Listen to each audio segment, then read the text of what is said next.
इसका मतलब परमेश्वर का वचन दवा की बोतल है, दवा है। आज हमारे पास जीवन है। कितने इस बात से सहमत हैं? जितने आप बैठे हैं, हमारे पास जीवन है और जीने का मकसद, जीने का उद्देश्य, जीने की योजना है हमारे पास। मैं इसको यदि मॉडर्न लैंग्वेज में, do we have a vision? क्या हमारे पास दर्शन है? क्या हमारे पास दर्शन है? धनु बोल रहे हैं और उसे दर्शन है, विजन है, तो मकसद है उसका, उसके लिए हमारे पास योजना है। ध्यान से सोचें इस बात को। हम यदि आपके पास विजन है, दर्शन है, मकसद है, उद्देश्य है, योजना है, तो जान लो कि ये तीनों पहलू, आपका विजन, आपका पर्पस और आपका प्लान, ये तीनों पहलू जो हैं हमारे जीवन को महत्वपूर्ण बनाते हैं। लोग बोलते हैं कि विजन स्टेटमेंट को सामने लिख लो, let it be before your eyes all the time. Vision जो है, आपका दर्शन हमेशा आपके सामने रहना चाहिए। इस बात को जानना बहुत जरूरी है।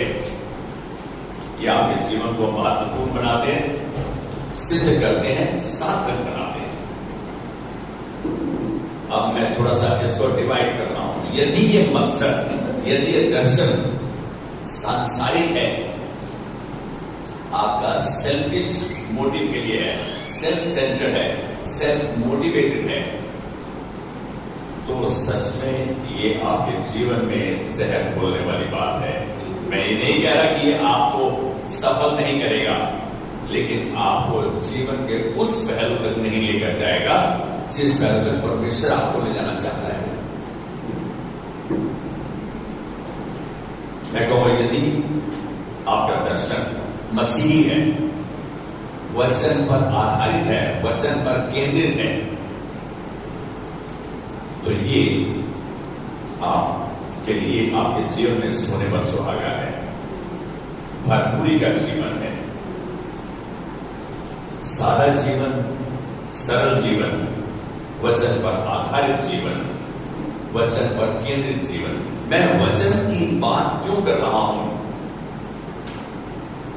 कई बार बहस होती है, क्या मैं गीता को मानूं, क्या मैं गुरु ग्रंथ साहब को मानूं, क्या मैं कुरान शरीफ को मानूं? मैंने प्रभु के वचन की बात कही, मैंने किसी खास ग्रंथ की बात नहीं कही। वचन पर आधारित सारा जीवन यदि वचन पर आधारित है, वचन द्वारा प्रेरित है, तो ये तीनों पहलू हमें अनंत जीवन के लिए तैयार करते हैं। अनंत जीवन के लिए, एक ऐसे जीवन के लिए जो कभी खत्म नहीं होगा। मेरी बात को ध्यान से समझे हम। ये सच को जानने के बाद भी कि हमारे पास विजन है, और वो भी गॉडली, गॉड गिवन विजन है, वचन पर आधारित है, वचन पर केंद्रित है। यदि ये बातें जानने के बाद भी हम मनमानी करते हैं, हम यदि फिर भी अपने मन की करते हैं और अपने हिसाब से कार्यशील रहते हैं, तो परिणाम फलस्वरूप जहरीले हैं, जो मृत्यु तक लेकर जाते हैं। ये वचन कहता है, ये बात मैं नहीं कह रहा, ये वचन कह रहा है। परमेश्वर ने तो आपको, मुझको अपने ही स्वरूप में बनाया, अपनी रूपरेखा में बनाया। कितने जानते हैं कि परमेश्वर की रूपरेखा में है? हम सब परमेश्वर की रूपरेखा में रचे गए हैं। उत्पत्ति 1:26 इस बात की पुष्टि करता है। परमेश्वर का आओ मनुष्य को अपने ही स्वरूप में, अपनी ही रूपरेखा में, अपने ही चरित्र में बनाए। परमेश्वर ने हमें रचा और उसने अपने मकसद के अनुसार बनाया। हम इस बात को जान लें, हम जितनी योजनाएं बनाते हैं वो सफल नहीं होती, लेकिन परमेश्वर की योजना अल्टीमेटली हमारे जीवन में सफल संपन्न होती है। अब हम अपने जीवन को, उसके मकसद को पूरा करने के लिए उसकी मदद मांगे।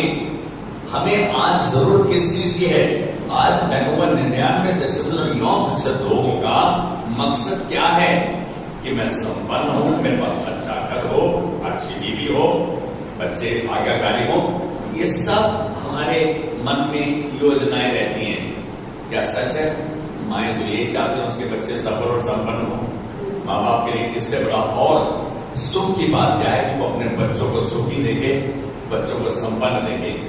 लेकिन परमेश्वर के हम बच्चे हैं, वो कैसे चाहता है? वो भी चाहता है कि हम उसके बच्चे होने की नहीं आज्ञाकारी विश्वास होकर ईमानदार होते हुए उसके वचन के प्रति अपने जीवन को बिताएं। हमारे पास यदि विजन है, हमारे पास दर्शन है, तो परमेश्वर क्या कहता है? परमेश्वर अपने वचन यिर्मयाह 29:11 में कहता है कि जो कल्पनाएं मैं तुम्हारे विषय करता हूं उन्हें मैं जानता हूं, वे हानि की नहीं वरन कुशल ही की है, अंत में मैं तुम्हारी आशा पूरी करेगा। तो यहाँ परमेश्वर कह रहा है मेरे पास तुम्हारे लिए विजन है, मेरे पास तुम्हारे लिए योजना है, मेरे पास तुम्हारे लिए मकसद है। परमेश्वर का मकसद उत्तम है या मेरा अपना मकसद उत्तम है कि मेरे पास कितनी धन दौलत हो, मेरे बच्चे इस पौधे पे पहुंच जाए? मैं समझता हूं कि आज हमें इस बात पर विचार करने की आवश्यकता है कि मैं कौन से मकसद पर चलूं।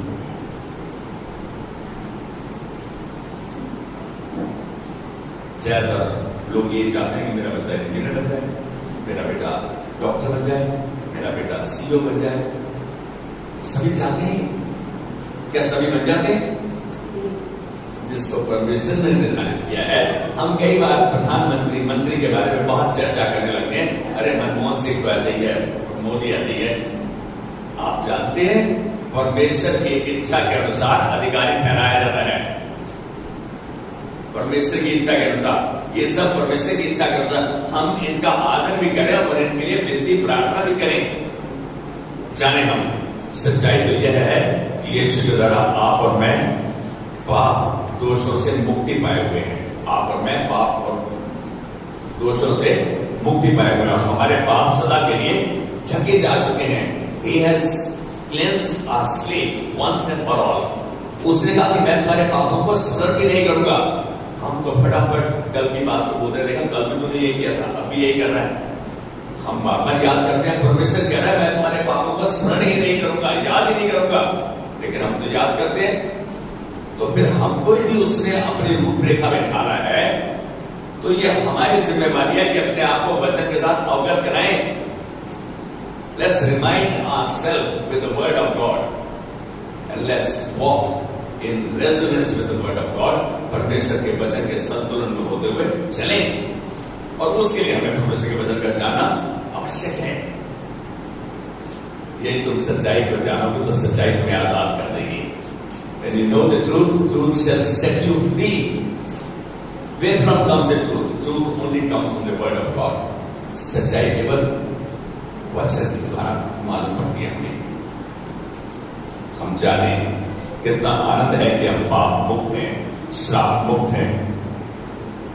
जिन्होंने अपने पापों का अंगीकार किया है, मेरी बात को समझो, जिन्होंने अपने पापों का अंगीकार किया है, परमेश्वर ने उनकी स्लेट को बिल्कुल साफ किया है। पाप का अंगीकार करना कि प्रभु सच में मैं जो मर्जी कहता रहा हूं, मैं पापी हूं, गलत सोचता हूं, जलन ईर्ष्या वैर कहा ये सब मेरे अंदर है। प्रभु आज मैं अपने आप को समर्पित करता हूं और तेरा तुझसे वादा करता हूं प्रभु कि तेरे कहे पर चलूंगा, तेरे वचन को जानूंगा, समझूंगा और उस पर चलूंगा। मेरी मदद कर। आप एक बात जाने, हम जो प्राकृतिक में है वही अलौकिक में है। यदि हम अपने माता पिता के पास बहुत बड़ी गलती करने के बाद उनकी झोली में सर रख के रो देते हैं, कहते हैं नहीं पापा मुझसे गलती हो गई, मम्मा मुझसे गलती हो गई, मुझे माफ करो, तो मम्मा पापा क्या करेंगे? माफ करेंगे या उसके सर में डंडा मारेंगे? माफ कर देंगे कि बेटा फिर दोबारा नहीं करना। यही चाहता है अंगीकार करने का मतलब I am interested in my sins to be forgiven. That's why I am confessing. इसीलिए मैं इसको अंगीकार कर रहा हूं, हाँ कर रहा हूं कि हाँ मैंने गलती की है। गलती मान लेने से आप छोटे नहीं हो जाएंगे, आप बड़े हो जाएंगे। परमेश्वर आपको फिर स्तर को फिर ऊंचा कर देगा। इस बात को जानिए। हम सब ने पाप किए हैं और परमेश्वर को महिमा से रहित किया है। All have sinned and fallen short of glory of God. ये सच बात है। जब हम सब ने पाप किया है तो हम कोई नहीं कह सकता हमें से कि मेरे अंदर पाप नहीं है। यदि वो कहता मेरे अंदर पाप नहीं है तो वो झूठा है, केवल सत्य है तो परमेश्वर का वचन। ये है जो प्रभु ने हमारे लिए किया। इसका वर्णन भजन संहिता 32 का 1 में किया गया है। भजन गाने गया है, कितना अच्छा प्रकाशन यहां दर्शाया गया है। क्या सच में आपने पापों और दोषों का अंगीकार किया है? एक बात सोचो, क्या हम मसीह होने के बावजूद पाप करते हैं? क्या हम अपने पाप का अंगीकार करते हैं? तो यह प्रतिफल आपके लिए है कि आप पाप मुक्त हैं। जब आप परमेश्वर के समूह में अपनी आंखें बंद करके अपने पापों का अंगीकार करते हुए अपनी गलती को मानते हुए उससे माफी मांगते हैं, वो आपको माफ भी करता है और आपकी स्लेट को साफ भी करता है। क्या आप परमेश्वर से प्रेम करते हैं? हम तो कभी कभी यदि हमारा रवैया सकारात्मक है तो हाँ कहते हैं, हाँ परमेश्वर से प्यार करते हैं। कई बार कहते हैं परमेश्वर है कहां, हमने देखे नहीं। सृष्टि है तो यदि रचना है तो रचनाकार भी है, इसमें कोई शक की बात नहीं। परिवार है तो माता पिता है। शुरुआत में यदि परिवार रचा गया, परमेश्वर ने रचा, आदम और हव्वा को बनाया, उसके बाद उसने नूह को चुना और उसके द्वारा फिर से सृष्टि की रचना की गई। इस बात को जाने, यदि आप परमेश्वर से प्रेम करते हैं, उसके कहे को जानते हैं और उसके कहे को मानते हैं। मेरी बात को समझो, आज हम जानते बहुत कुछ है लेकिन मानते कितना है ये हम अपने अंदर झांक कर देखें। कहता है यदि आप सच में परमेश्वर से प्रेम करते हैं तो उसके कहे को जानेंगे भी, कहे को जानोगे भी और मानोगे भी। आप यदि ऐसा करोगे तो एक दूसरे से प्रेम ही करोगे। परमेश्वर से प्रेम का अर्थ ये नहीं, परमेश्वर कहता है कि तू कहता है तू मुझसे प्रेम करता है और तेरा हृदय कोसों दूर है। क्योंकि हम बहुत बार अपने मुख से अंगीकार करते हैं, हाँ प्रभु मैं तुझसे प्यार करता हूं। जिसको देखा नहीं उससे प्यार करते हैं और जिसको देखा उससे प्यार करते नहीं करते हम खुद जानते हैं। आज एक बात कहूंगा, यदि हम परमेश्वर से प्यार करते हैं तो एक दूसरे से प्यार करेंगे, उस प्यार को का एहसास भी करेंगे, दर्शाएंगे भी। क्योंकि सिद्ध प्रेम भय को दूर करता है। हमें कभी डर लगता है, इसी में डर लगता है, हम भय खाते हैं। इसका मतलब दोनों तो विश्वास के विपरीत है। हम डरते भी हैं और भय भी खाते हैं। Opposite of faith is fear. विश्वास का जो उल्टा है वो क्या है? भय है, डर है। तो आप में डर की आत्मा नहीं है, परमेश्वर का अंश आप में है। उसका वचन यदि आप में घर कर गया है तो मालूम है इस विषय में क्या कहता है? तेरा वचन मैंने अपने हृदय में, तेरा वचन मेरे हृदय में घर कर गया ताकि मैं तेरे विरुद्ध पाप ना करूं। उसका वचन यहां तक नहीं, यहां तक जाना चाहिए। यहां तक जाता है जब हम उस पर कार्यशील रहते हैं। When we apply His word in our lives, in our day-to-day life, it's very difficult, but it's not impossible. ये मुश्किल जरूर है, असंभव नहीं। जैसे जैसे आप इसको प्रैक्टिस करते हैं, परमेश्वर इसको आपके जीवन का पहलू बना लेता है। He makes it a way of life. क्या हमारा जीवन का रवैया परमेश्वर के वचन पर आधारित हो? जो भय करता है, जो भय खाता है, उसमें सिद्ध प्रेम नहीं है। इस बात की पुष्टि 1 यूहन्ना 4:18 करता है। Knowing God is loving God, and love passes all fear. जो प्यार है वो सारे डर को खत्म करता है। इस संसार में रहते हुए हम समझ बैठे हैं एक बात को, क्या कि मैंने इंजीनियरिंग की है, मैंने MBA किया है, मैंने क्या क्या क्वालिफिकेशन ली है, मैं बहुत बुद्धिमान हो गया हूं। ऐसा सोचते हुए हम अपनी बनाई हुई योजनाओं में व्यस्त हो जाते हैं। ऐसा सोचते हुए we get busy in implementing our own plans, our own purposes in life. मैं ये नहीं कह रहा पढ़ना अच्छा नहीं। इस परमेश्वर ने कहा जाओ पृथ्वी को भर दो। कैसे भरेंगे पृथ्वी में? Unless we have the knowledge knowledge comes by studying, whereas wisdom comes from the application of knowledge. आप समझ रहे हैं इस बात को? जब हम जो ज्ञान हमने अर्जित किया है उसका इस्तेमाल करते हैं तो वो बुद्धिमानी बन जाती है। जब हम अपनी ही बनाई हुई योजनाओं में व्यस्त हो जाते हैं तो उसका परिणाम हमारी समझ के बाहर आता है। It is beyond our comprehension, beyond our imagination. लेकिन परमेश्वर तो यिर्मयाह 29:11 में इस बात को कहता है कि जो कल्पनाएं मैं तेरे विषय करता हूं उन्हें मैं जानता हूं, वो हानि की नहीं वरन कुशल ही की है, और अंत में मैं तुम्हारी आशा पूरी करूंगा। यदि परमेश्वर कहता है कि मैं तुम्हारी आशा पूरी करूंगा तो क्या फिर मैं उसके वचन पर विश्वास करूं या नहीं करूं? मेरा पापा मम्मा मेरे भाई मैं आज हाँ कह के कल ना कह सकते हैं। वो रात को तो बात की थी, इस वजह सूट नहीं करना, नहीं करेंगे हम। मैं कहूंगा मसीह लोग, क्रिश्चियन लोग, हम भाई बहन, यदि हमने हाँ कही है किसी चीज के लिए, हाँ की हाँ हो ना की ना हो, then only you will find yourself comfortable in God's comfort zone। तब आप देखेंगे हम तो कितनी बार हाँ करके ना करते थे, सूट नहीं कर रहे, अच्छा मेरे माता पिता ने कहा ऐसा ही हो। परमेश्वर ने जो कहा आज ही वही सिद्ध है, अटल है। क्या आप उसके वचन को जानते हैं? उसका वचन आज 2000 साल से ज्यादा, मैं कहूंगा 5000 साल, 10,000 साल तब से ये वचन वही है, कोई तब्दीली नहीं है इसमें। क्या हम उसके वचन पर विश्वास करें? Would you believe in Cassius Clay, a bodybuilder, or do you believe Jesus? I would say Cassius Clay has gone, but Jesus still lives. Can you say amen with me? परमेश्वर हमें याद दिलाकर कह रहा है कि जो कल्पनाएं योजनाएं मैं तुम्हारे लिए बनाई हैं उन्हें मैं जानता हूं, वे हानि की नहीं वरन कुशल ही की है, अंत में तुम्हारी आशा पूरी करूंगा। इस बात को जानो कि परमेश्वर आपकी अपनी योजनाओं के प्रति अपनी बात को आपके सम्मुख रख रहा है कि मेरे पास तुम्हारे लिए योजना है। जब मुझे मालूम पड़ जाए कि परमेश्वर की योजना उत्तम है तो मैं क्या करूंगा? उसके पास आऊंगा, उससे विनती करूंगा, वो मेरी विनती सुनेगा।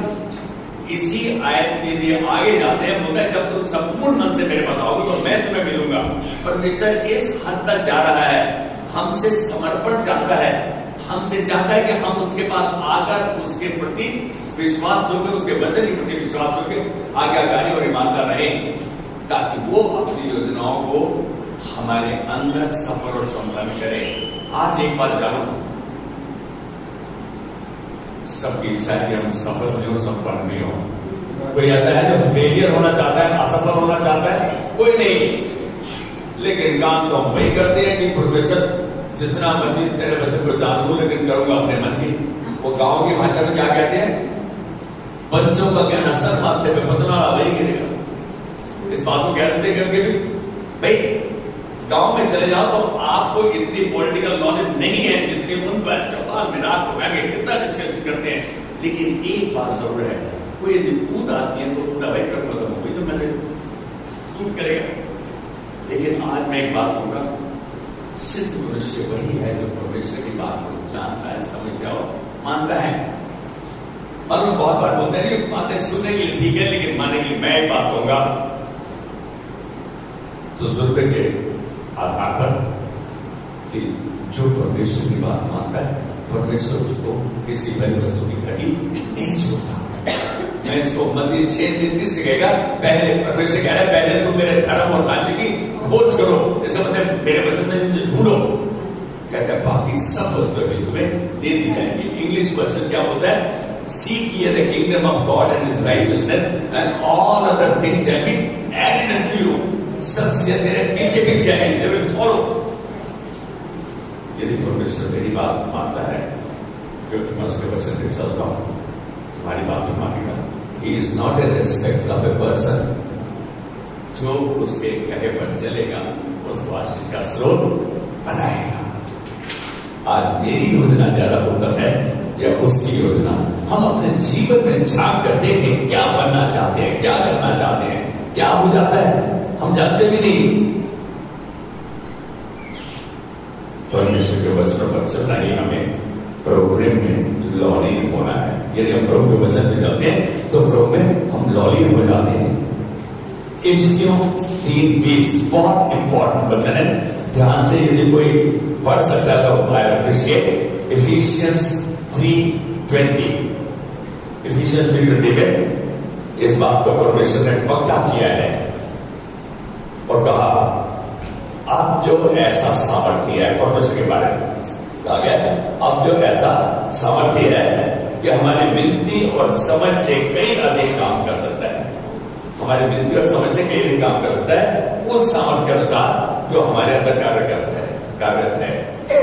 And we know he is well able to do beyond what we can think, pray, comprehend and imagine by the power that worketh in us। इसका मतलब वो सामर्थ हमारे अंदर कार्य करती है।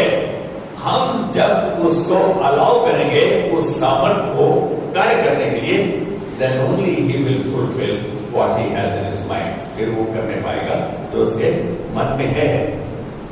God works beyond our imagination only when we allow, if we allow him to work। क्या कोई हमारे साथ जबरदस्ती कर सकता है? I have a question। क्या कोई हमारे साथ जबरदस्ती कर सकता है? Till I allow, no one can force। मैं विदेश से सन 93 में आया, मेरे एक दोस्त जो कि अभी भी है, मैं कहूँगा 60 साल से ऊपर की हमारी दोस्ती है, उसके पापा ने क्या कहा मेरे को, सुबी नहीं बोलते, सुबी जी अपने गिलास में, अपने गिलास में एक बूंद डलवा लो, एक बूंद बिस्किट डलवा लो। मैंने साजी एक बूंद तो बोतल क्यों नहीं? मना कर दिया। तो हमारी इज्जत नहीं रखोगे? कहने दो बुजुर्ग हैं। आज मैं प्रभु को धन्यवाद दूं कि जो कुछ सीखा हूं, काफी कुछ उनसे सीखा हूं। आई रिफ्यूज, मैंने मना कर दिया, मैं नहीं लेगा। मालूम है क्या बोले अपने बेटे को? किसी न किसी दिन ये शख्स हमारे लिए इस्तेमाल होगा। He was a very top official, Grand Level के GM रहे, he had his own operations, he had opened several companies।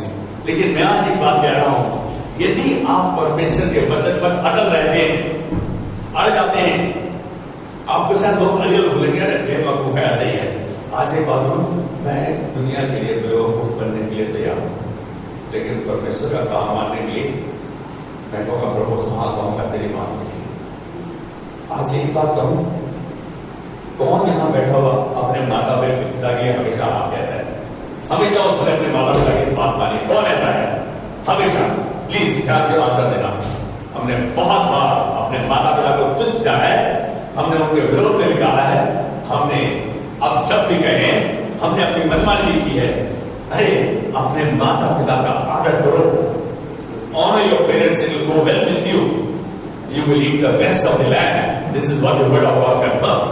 पर उसी का वचन कहता है कि तुम इस भूमि के उत्तम पदार्थ खाओगे। मैं इसको वचन के साथ ले ले, ये शायद 1:19 कहता है यदि तुम आज्ञाकारी होकर मेरी मानो, यदि तुम आज्ञाकारी होकर मेरी मानो तो इस देश के उत्तम पदार्थ पाओगे। मालूम है अगला वचन इसलिए नहीं पढ़ा कि हमें डराता है, कहते हैं ना मानो और तलवार करो। जो हम करते हैं तो तलवार से मार दिए जाओगे। तलवार से मारने का मतलब क्या है कि वो समय आ जाएगा कि आप उसको संभाल नहीं पाओगे। आज एक बात बोलो, आज्ञाकारिता भली है या अनाज्ञाकारिता? अनाज्ञाकारिता आपके पीस ऑफ माइंड को डिस्टर्ब करती है, अनाज्ञाकारिता आपके अस्तित्व को कमजोर करती है, लेकिन आज्ञाकारिता कुछ जो है प्रभु अपने माता पिता का आज्ञा मानेगा, उनका कार्य कर चलेगा। आज एक बात बोलो, एक बार वो गलत कह रहे हैं। मैं कह रहा हूं उस समय हाँ कह के आप रात को प्रार्थना करो ना, प्रभु मेरी मदद कर कि सवेरे उठकर मैं अपनी माँ को, अपने पापा को समझाने पाऊं, उनको ये सच बताने पाऊं कि सच ये है। आप थोड़ा टाइम क्यों नहीं लेते? प्रभु के साथ समय क्यों नहीं बिताते? उससे क्यों नहीं उसके सामने अपनी विनती को क्यों नहीं रखते? प्रभु मैं इस समस्या को नहीं समझ पा रहा। उसने कहा आपको संकट के दिन में, भजन संहिता 50 संकट के दिन में मुझे पुकार, मैं तुझे छुड़ाऊंगा, तू मेरी महिमा करने पाएगा। परमेश्वर कह रहा है मेरे साथ समय बिता, मुझे बताना, मुझसे प्रार्थना कर, मैं तेरी सुनकर तुझे बड़ी बड़ी कठिन बातें बताऊंगा जिनको तू नहीं समझता। भजन संहिता 33:3 परमेश्वर ने इतना प्रावधान हमको जुटाया है, फिर मैं उसके साथ समय नहीं बिताऊं? मालूम है, बाप बेटा बैठ के बात कर रहे हैं, बहस हो गई, मैं नहीं करूंगा, बेटे ने बोल दिया। बाप ने बोला तेरे को करना होगा, कैसे नहीं करोगे तुम? करना होगा। कहता से पापा करूंगा, लेकिन पापा उसको सुनने को जाते हैं, बेटा को सुनने को जाते हैं। बेटे ने कहा पापा करूंगा। रात को बेटा परमेश्वर के सामने घुटने टेकर आया था, क्या प्रभु मैं तेरे वचन का उल्लंघन किया, मुझे माफ कर। यहाँ अंगीकार करने की बात आई, कन्फेशन की बात आई, प्रभु मेरी मदद कर। अब जब प्रभु से उसने अपने विनती निवेदन प्रार्थना को उसके सामने रख दिया, तो सवेरे नहीं 2-3 दिन लगातार परमेश्वर बात करता है, वचन को पढ़ता है कि इस संदर्भ में कहा वचन में मेरे लिए आज्ञा है। मालूम है पापा को बोलते, पापा आपसे बात ना बेटा बोलो, पापा ऐसा कर ले। उस दिन क्यों नहीं बताया तुमने मेरे को? उस दिन क्यों नहीं कहा? कह रहे पापा उस दिन तो तापमान बहुत ऊपर था। क्या हम समय लेते हैं? Do we take time? Do we just rest in our soul? Do we believe God has a better answer? God has a better proposition? जानते हैं हम? अरे एक बार उससे वार्तालाप तो करो, बातचीत तो करो, उसके सम्मुख आओ तो सही। परमेश्वर आपको सिद्ध मनुष्य बनाना चाहता है। हम समझते हैं कि बगैर भट्टी में से हुए हम सिद्ध मनुष्य बन जाएंगे। बाद में थोड़ी सी दवाई बता रहा हूं। 2 अगस्त 1996 हमारे बच्चों की मम्मा she went to be with the lord, उसकी डेथ हुई। रात को प्रभु से झगड़ रहा हूं मैं, मतलब प्रभु कह रहा है कि मैं सब बातों में मिलकर भलाई ही को उत्पन्न करता हूं। In all things I work together for good to them that love God and God according to His purpose. मैंने प्रभु से कहा प्रभु मुझको तेरी भलाई नजर नहीं आती आज, मेरा तो सारा काम ही खत्म हो गया, मेरा तो जीवन का पार्टनर चला गया, मेरे तो काम ही नहीं है।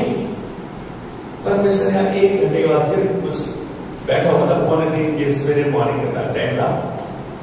परमेश्वर का जो कुछ भी करूंगा तो पहले बता दूंगा। आज देखता हूं मैं कि उसने उसको कैंसर क्यों दिया। She had breast cancer and she died. तो परमेश्वर ने उसको 3 महीने, डॉक्टर ने उसको 3 महीने कहा था, 3 महीने से नहीं जिएगी, सेम वाज एडवांस, लेकिन she lived for 7.5 years. मैंने 5 साल मांगा, परमेश्वर ने 7.5 साल। परमेश्वर खुदा मेरे को बोलता है तेरे को तो मैंने बोनस भी दिया 2.5 साल का, तेरे समझ में आता है? उन्होंने कहा मेरे बच्चे पॉप पे खड़े होते हैं, छोड़ देते। परमेश्वर बोलता है आज अब मुझे नजर आता है कि परमेश्वर उसको इसलिए दिया ताकि वो मेरे द्वारा जो कैंसर जिनको हो जाता है उनको कंफर्ट देने पाए। तैयार किया। क्या मैं उस कैंसर की भट्टी में से होकर गुजरा तो मुझे मालूम पड़ा कि रेडिएशन थेरेपी, कीमोथेरेपी के क्या साइड इफेक्ट्स है, क्या परेशानी होती है, कितनी दिक्कत होती है। पंजाब के मालवाड़ी में जाओ, कोई घर ऐसा नहीं जिसमें कैंसर ना हो, क्योंकि हमने इतना केमिकल्स जमीन में डाल दिए हैं, इंसेक्टिसाइड, पेस्टिसाइड, कि जो अंडरग्राउंड वाटर, जो ग्राउंड टेबल है, उसमें हेवी मेटल्स, मरकरी, ये सब उसमें आ रहे हैं और बच्चे पैदा हो रहे हैं डिफॉर्म। कैंसर हर घर में, जिस घर में एक बंदे को कैंसर हो जाता है ना भाई, सारा जीवन घर का अस्त व्यस्त हो जाता है। इतना खर्चा रहता है, इतनी परेशानी रहती है, हर समय मौत का साया मंडराता रहता है। लेकिन आज की बात जानता हूं, परमेश्वर होता है सब बातों में मिलकर वो भलाई को उत्पन्न करता है। एक दिन हम दोपहर को उठाए हुए चर्च से जा रहे थे, मेरी बड़ी बिटिया साथ थी, किसी का टेलीफोन आया, रानीबाग में कैंसर पेशेंट थी। मैं बोला हाँ हाँ हम आ जाएंगे, 3 बजे आ जाएंगे। देखो मेरी बेटी डांट रही है, क्या पापा आप इतनी गर्मी और आप इस समय जाओगे? चल पड़े साहब। वहां जब उसने सेवकाई को होते देखा, बोले सॉरी पापा, I could see how God works, how God can use anyone. मैं एक बात कह रहा हूं, खाली ये एक फील्ड है, आप किसी फील्ड में स्पेशलाइज होते हो, परमेश्वर कहते प्रभु मैं तेरी महिमा के लिए तेरे हाथ में अच्छा उदाहरण की तरह इस्तेमाल होना चाहता हूं, मैं अपने आप को समर्पित करता हूं। Unless you submit and surrender, you cannot be used. कभी किसी पेशेंट को देखा है डॉक्टर के हाथ में समर्पण नहीं करे और उसकी सर्जरी हो जाए, शल्य चिकित्सा हो जाए उसकी, ऐसा संभव है? ऐसा संभव है किसी में? If a patient is not prepared to submit and surrender, can doctor still perform the surgery? No. उसी तरह हम जब तक अपने आप को समर्पित नहीं करते, परमेश्वर अपने कार्य को नहीं कर सकता। उसने हमें स्वेच्छा का दान दिया है। जब से पहला मनुष्य बनाया, उसको ये दान परमेश्वर ने दिया, आज तक उसने वापस नहीं लिया ये दान। इसका मतलब मैं ये कहूंगा कि परमेश्वर ने दान दे दिया और हमने अपने मकसद से उसको गलत इस्तेमाल किया।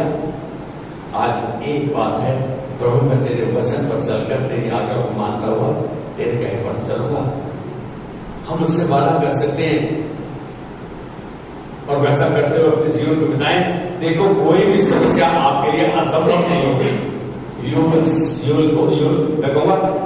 will be walking through triumphant processions। आप जयमन के उत्सव से होकर चलोगे। इतना बुरा होने के बावजूद you will have the best what God has in store for you। आपको नहीं मालूम। हमें एक चीज जाननी जरूरी है, यदि परमेश्वर हमारी सोच समझ विनती के परे कार्य करने में सामर्थ्य है, उस सामर्थ्य के द्वारा जो हमारे अंदर कार्य करते हैं, तो फिर उसको कार्य करने दें। परमेश्वर की वो सामर्थ्य जो आपके अंदर कार्यरत है, उसे अपनी आज्ञाकारिता के द्वारा, उसे अपने विश्वास योग्यता के द्वारा, अपनी ईमानदारी के द्वारा कार्य करने दें। तब आप चमत्कार, चंगाई, छुटकारा, उद्धार के कार्य को देखोगे।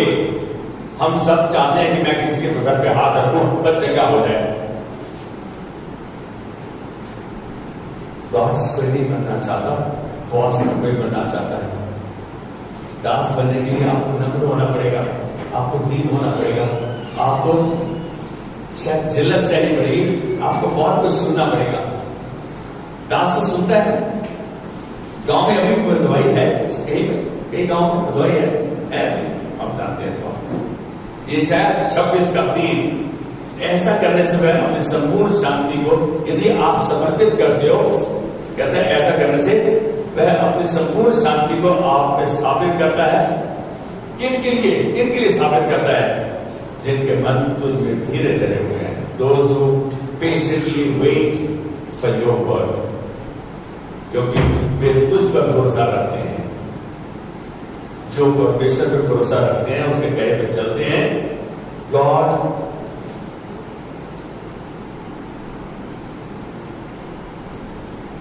gives perfect peace to them। जिसके पास शांति है, उसके पास सब कुछ है। कह रहे ये कब होगा? मालूम है? यह होगा जब आप फिलिपियों 3:13 आप देखो। फिलिपियों 3:13 के अनुसार जो बीत गया उसे पीछे छोड़ दो, जो बीत गया उसे पीछे छोड़ दो, और जो आगे है उस दौड़ को संपूर्ण मन से दौड़ो। हम पीछे वाले को छोड़ नहीं रहे, अगली दौड़ दौड़ नहीं रहे, तो सारे के सारे काम वही के बने। Forget what is behind, run the race that's ahead without your heart, ताकि दौड़ के अंत में उस मुकुट को पाएं जो प्रभु ने आपके लिए रखा है। इसके लिए एक कंडीशन जरूरी है, जो कल तक हो चुका उसको भूल जाओ, उसको माफ करते हुए forget what is behind। हम तो ना पीछे वाले को छोड़ रहे हैं, आगे वाले को थामे नहीं, तो 20 मिनट कर रहे हैं। परमेश्वर का ये वचन कहता है, अब बीती हुई घटनाओं का स्मरण न करो, ना ही प्राचीन काल की बातों पर मन लगाओ। देखो मैं एक नई चीज करने जा रहा हूं, क्या तुम इससे अनजान रहोगे? मैं जंगल में एक मार्ग को निकालूंगा, निर्जल देश में नदियां बहाऊंगा, निर्जल देश में रेगिस्तान में नदियां बहाऊंगा। परमेश्वर इस बात का वादा कर रहा है, लेकिन पहले तो उन बातों को छोड़ो जो बीत चुकी है। इसके लिए आपको परमेश्वर का वचन थामना जरूरी है। प्रभु मैं कल के विषय में बात नहीं करूंगा। हमारे घर में एक पोस्टर लगा हुआ था, कोई लेकर आया था, अनुपस्थित जल की आलोचना ना करें। जो शख्स नहीं बैठा उसके बारे में बात नहीं करें। कितना मुश्किल है, हम तो बैठते हैं तो दूसरे की बात करते हैं, निंदा करते हैं, चुगली करते हैं, नहीं तो पढ़ाई भी करते हैं। अवॉइड करें जो शख्स नहीं है। यदि हम दो शख्स बैठे हुए, मैं और राहुल, तो राहुल और मैं ही आपस में बात करें, बेहतर है rather than talking something else. हम तो बहुत दूर चले जाते हैं, वो ऐसा ही ऐसा है।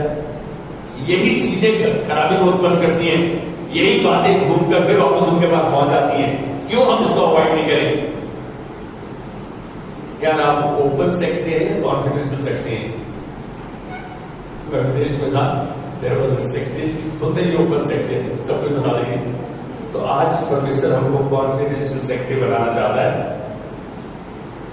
फिलिपियों 3:15 के मुख्य आदेश अनुसार हम उस लक्ष्य की ओर केंद्रित रहें, उस लक्ष्य की ओर जो परमेश्वर ने चुना है। We need to get focus on what God has chosen for us. आज एक बात करो, जो कुछ कार्य या कार्य क्षेत्र उसने हमें बख्शा है, हम उस पर संपूर्ण काल उस कार्य कुशलता के द्वारा, संपूर्ण आज्ञाकारिता के द्वारा कार्य करें। कितनी बार हम नेगेटिव होते हैं अपने बॉसेस के बारे में, कितनी बार हम सोच लेते हैं, बोल देते हैं, और बार हम नेगेटिव हो जाते हैं। बाइबल इस बारे में साफ है, जानना कितना जरूरी है, जानने के बाद मानना जरूरी है। तो अपने शासकीय अधिकारियों के अधीन रहो, जो आपको शासन करने के लिए रखे हैं उनके अधीन रहो। मैं समझता हूं कि आज्ञाकारिता आपको परमेश्वर की नजदीकी में लाती है, तुम्हारे धुंधलेपन को साफ करती है आज्ञाकारिता। आप आज्ञाकारी रहो, आपको लोग चर्चा कहेंगे, अरे ये तो मस्का मारता है, तो बात बोलने दो ना। आपके लिए अच्छे संबंध को इन विशेषणों से मतलब विशेषता दी गई है, तो उसको नजरअंदाज करो। आपको मालूम है आप हार्ड वर्किंग हैं, आप आज्ञाकारी हैं, विश्वास योग्य हैं। कोई भी कहेगा नहीं इस शख्स के पास मिल लो, कैसा अरे परमेश्वर के दास बन के रहो, फिर वो आपको चेला होने की परिस्थिति में ले आएगा, वो सच्चाई को प्रकट कर देगा। मालूम है इस सच्चाई पर जीने के क्या लाभ हैं? मकसद वाला जीवन, कि मेरा मकसद है, मेरा विजन है, मेरी योजना है, उसका जीवन हमारे जीवन को महत्वपूर्ण बना देगा, सार्थक बना देगा। पहली बात, I mean, a purpose-driven life will be a life that will be important, that will be perfect. हमें अनंत जीवन के लिए तैयार करेगा। सिद्ध प्रेम के द्वारा भय को दूर करता है। कह रहा है आपका मकसद वाला जीवन सिद्ध प्रेम के द्वारा क्या करता है? आपके भय को दूर करता है, हमें भय मुक्त रखता है, करता नहीं है, रखता भी है।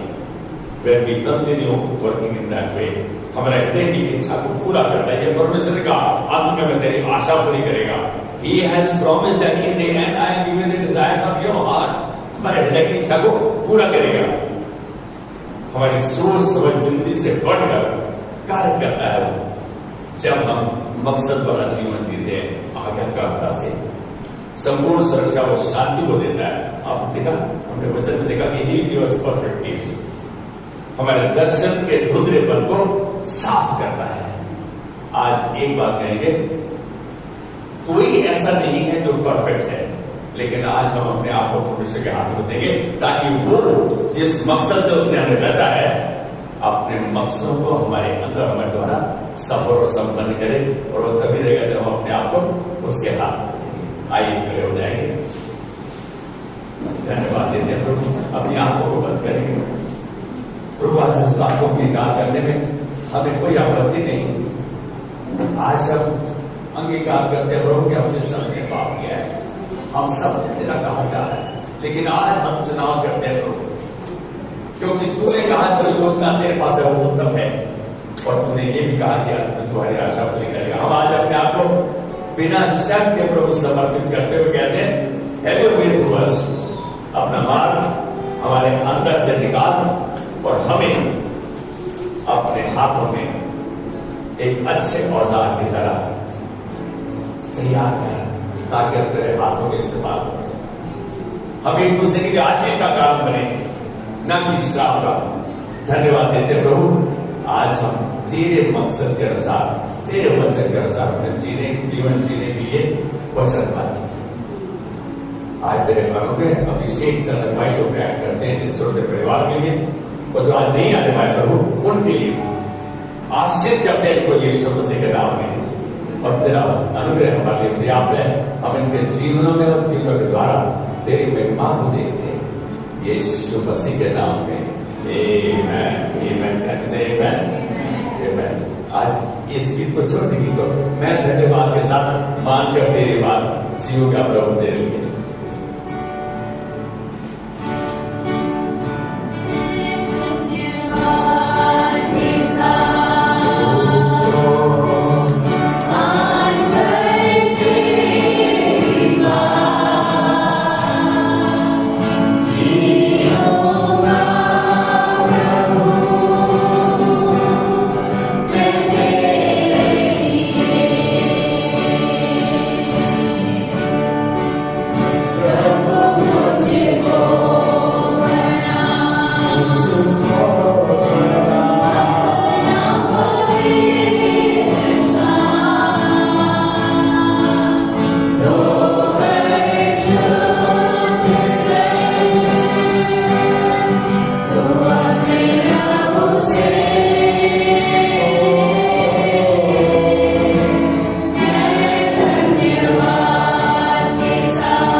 और पवित्र आत्मा की सहभागिता हम सब के साथ बनी रही।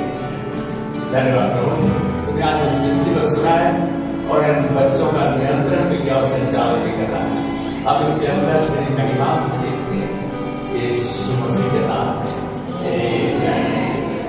God bless you. Have a wonderful